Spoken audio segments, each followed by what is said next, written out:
So I'm a disabled veteran with an invisible disability, and I actually had to go in front of a judge to prove that I was too disabled to work anymore. The government's witness was a guy who looked at a long list of jobs and testified that I couldn't do any of them. So I decided to try stand-up comedy because it wasn't on the list.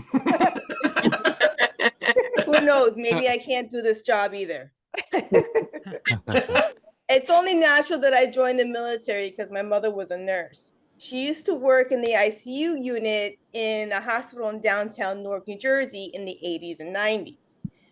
My bedtime stories consisted of gunshot wounds, overdoses, and colonoscopies. One day she came home really excited, and I said, wow, you must have had a really good day at work. What happened today? And she said, well, I spoke to Dionne Warwick on the phone today. Now, Dionne Warwick is not only known for her singing, she was also known for having the Psychic Friends Network. And this was a phone service where you would call and talk to a psychic for like $5.99 a minute and get a reading and maybe talk to a dead relative or something. So I got really excited and I said, well, what did she say? And she said, my name is Dionne Warwick and I want to talk to the patient. And I said, that's it? She didn't tell you if the guy was going to make it or not? Speaking of hospitals, recently I had to go to the emergency room, and the Department of Veteran Affairs is my main insurance plan. So I freaked out when I went in there. I didn't know what to do. But the staff said they knew how to process my claim and not to worry. Well, apparently they didn't know what they were doing because I got bills in the mail. So I freak out and I call the patient advocate, which is like the VA's oracle. You're supposed to ask them the questions and they're supposed to know all the answers, right? So I said, hey, I have these bills. What do I do with them? And she says, well, you were supposed to call this 1-800 number within 72 hours of arriving in the emergency room. And I said, well, what if I'm incapacitated? How am I supposed to call anybody? And she said, well, anybody can call this number. And I said, okay, great, but how come I don't have a medical card with this information on it? And she says, well, the VA is not an insurance plan. And I said, well, if it's not an insurance plan, then what is it? That's when the phone went dead and I realized I broke the oracle. So I called the number and I talked to the operator and he tells me, put the number in your phone, right? So I put the number in my phone in the emergency contacts under Uncle Sam. That way, if I ever go to the emergency room again, they're the first ones to be notified. The whole experience, though, made me finally want to get a service dog. And the first dog that I was matched up with was this enormous German Shepherd that had more anxiety than I did. Every time I had a panic attack, so did the dog. I became the service human to the dog. I finally gave up when the dog bit me and I had to return him to the center. So now I'm working with the yellow lab and this dog loves everybody. I'm afraid he's going to lick me to death. I'm going to have a panic attack.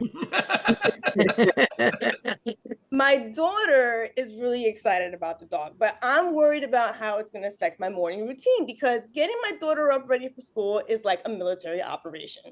I call it Operation Morning Mayhem. By the time I get her ready and to the bus stop, I've had 3 panic attacks and I need a Klonopin.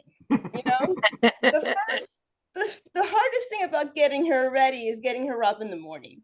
So I decided one day to use a tactic that the South Koreans use to annoy the North Koreans and blast some music. Okay.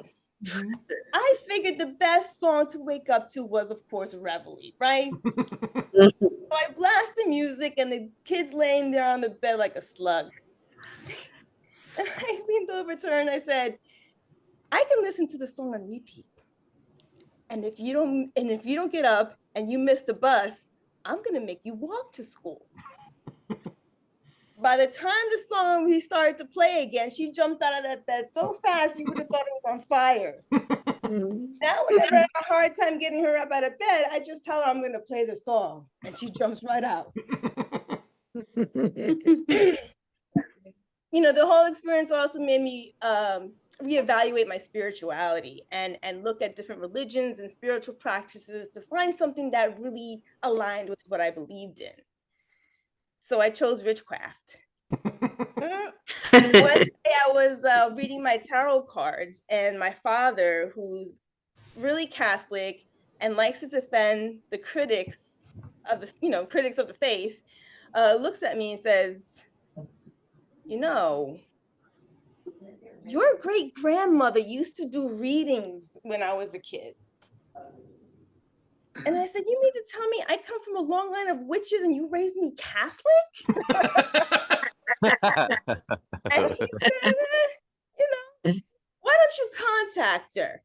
Contact her. Who do you think I am? Dionne Warwick?